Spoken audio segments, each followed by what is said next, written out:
నమస్తే, welcome to our channel. నేను సిరి. Parliament ఎన్నికల్లో మెజారిటీ ఎంపీ సీట్లు సాధించాలని ఆశిస్తున్నారు తెలంగాణ బీజేపీ నాయకులు. అసెంబ్లీ ఎన్నికల్లో సొంతంగానే 8 సీట్లు సాధించడంతో పాటు ఓటింగ్ శాతాన్ని గణనీయంగా పెంచుకున్నారు. ఒక్క సీటు నుంచి 8కి చేరుకోవడం అంటే ఆ పార్టీ బలపడినట్లే కనిపిస్తుంది. ఇదే ఊపును కొనసాగిస్తూ ఇతర పార్టీల నాయకులను చేర్చుకోవడం ద్వారా మరింత బలపడాలనే ఆలోచనలో ఉన్నారు తెలంగాణ బీజేపీ నాయకులు. మరి ఆపరేషన్ ఆకర్ష్ తో తెలంగాణలో కమలం వికాసం జరుగుతుందా? సొంత నాయకులు సాధించలేంది అరువు నేతలు చేయగలరా? చివరి నిమిషంలో వలసలతో లాభం కంటే నష్టమే ఎక్కువ.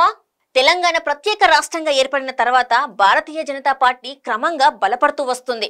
గత పార్లమెంట్ ఎన్నికల్లో 4 ఎంపీ స్థానాలు గెలుచుకున్న కమల్నాథులు ఈసారి ఆ నంబర్ను డబుల్, ట్రిపుల్ చేయాలనే లక్ష్యంతో పనిచేస్తున్నారు. అసెంబ్లీ ఎన్నికల్లో బీఆర్ఎస్, కాంగ్రెస్, బీజేపీల మధ్య ముక్కోనపు పోటీ కషాయ దళానికి కలిసొచ్చింది. 3 పార్టీల మధ్య పోరులో బీజేపీకి ఓట్లు, సీట్లు గణనీయంగా పెరిగాయి. ఎన్నడూ లేని స్థాయిలో కమలం గుర్తుపై 8 మంది ఎమ్మెల్యేలు గెలిచారు. ఇదే జోరు కొనసాగిస్తూ ఎంపీ ఎన్నికల్లో సత్తా చాటాలనే విశ్వాసంతో ఉన్నారు తెలంగాణ బీజేపీ నాయకులు. వాస్తవాలు చూసుకుంటే బీజేపీ ఆశలు కొంచెం అతిగానే ఉన్నాయని చెప్పుకోవాలి. తెలంగాణలో ఒక్క ఎంపీ స్థానం పరిధిలో 7 ఎమ్మెల్యే సీట్లు ఉంటాయి. ఆ లెక్కన లోక్సభ ఎలక్షన్స్ లోనూ అసెంబ్లీ ఎన్నికల రిజల్ట్ రిపీట్ అయితే బీజేపీకి 1 లేదా 2 ఎంపీ సీట్లు మాత్రమే వస్తాయి.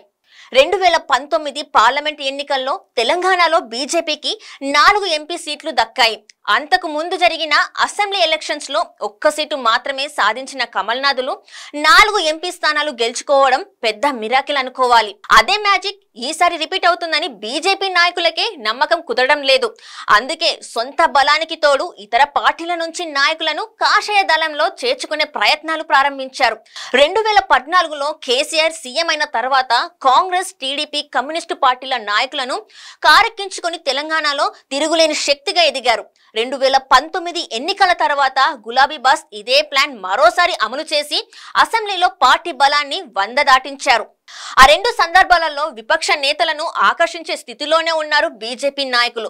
మరి ఏ కారణంతో వెనుకడుగు వేశారో కానీ తెలుగుదేశం ఖాళీ అవుతున్న కమల్నాథులు మాత్రం ప్రేక్షక పాత్రకే పరిమితమయ్యారు. ప్రస్తుతం బీఆర్ఎస్ టికెట్ పై గెలిచిన ఎమ్మెల్యేలలో చాలా మంది 2014 తర్వాత కేసీఆర్ తో చేతులు కలిపిన తెలుగుదేశం నాయకులే ఉన్నారు. ఇక సీఎం రేవంత్ రెడ్డి సహా కాంగ్రెస్ మంత్రులు, ఎమ్మెల్యేలు అనేక మంది టీడీపీ నుంచి బయటకు వచ్చి హస్తం చేయి పట్టుకున్న వాళ్లే. తెలుగుదేశం నాయకులను చేర్చుకోవడం ద్వారా గత 10 ఏళ్లలో బీఆర్ఎస్, కాంగ్రెస్ పార్టీలు బలపడగా బీజేపీ పరిస్థితి మాత్రం ఆ పార్టీ నాయకులు ఆశించిన స్థాయిలో మెరుగుపడలేదు. అందుకే ఈసారి కమల్నాథులు ఆకర్షణ మంత్రం వేయడానికి సిద్ధమవుతున్నారు. అసెంబ్లీ ఎన్నికల్లో ఓటమితో బీఆర్ఎస్ డిఫెన్స్ లో పడింది. కాంగ్రెస్ ప్రభుత్వం త్వరలోనే పడిపోతుందని, కేసీఆర్ మళ్లీ సీఎం అవుతారని ఆ పార్టీ నాయకులు చెప్తున్నారు. కానీ బీఆర్ఎస్ ఎమ్మెల్యేలు ఎంతమంది ఉంటారో, ఎంతమంది జారిపోతారో అనే ఆందోళనలో బీఆర్ఎస్ నాయకత్వంలో స్పష్టంగా కనిపిస్తుంది. కాళేశ్వరం ప్రాజెక్టులో అవినీతి, హైదరాబాద్ లో భూ కుంభకోణాలు బయటకు తీసి కేటీఆర్ టీం ని తిప్పలు పెట్టే ప్రయత్నం చేస్తున్నారు కాంగ్రెస్ ప్రభుత్వ పెద్దలు. లోక్సభ ఎన్నికల్లో బీఆర్ఎస్ కు 2-3 సీట్లకు మించి రావని సర్వేలని స్పష్టం చేస్తున్నాయి. అదే నిజమైతే ప్రస్తుతం కార్పొరేటర్లు, మున్సిపాలిటీ మేయర్లు బాటలోనే ఎమ్మెల్యేలు కూడా కాంగ్రెస్ గూటికి చేరడం ఖాయం.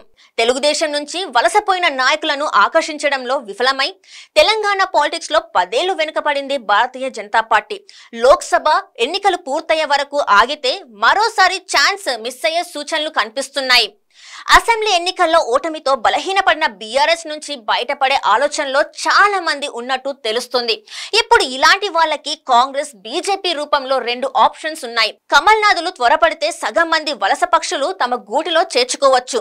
ఆలస్యమయ్యే కొద్దీ రాష్ట్రంలో అధికార పార్టీ అయిన కాంగ్రెస్ వైపే మెజారిటీ నాయకులు మొగ్గు చూపే అవకాశం ఉంది. అసెంబ్లీ ఎన్నికల ముందు బీజేపీ నాయకుల్లోని చాలా మంది కాంగ్రెస్ లోకి వలస వెళ్లారు. మరి ముచ్చటగా 3వ ఆపరేషన్ ఆకర్ష్ ను విజయవంతంగా పూర్తి చేస్తే వచ్చే అసెంబ్లీ ఎన్నికల నాటికైనా కాంగ్రెస్ కు పోటీ ఇచ్చే ఛాన్స్ ఉంటుంది.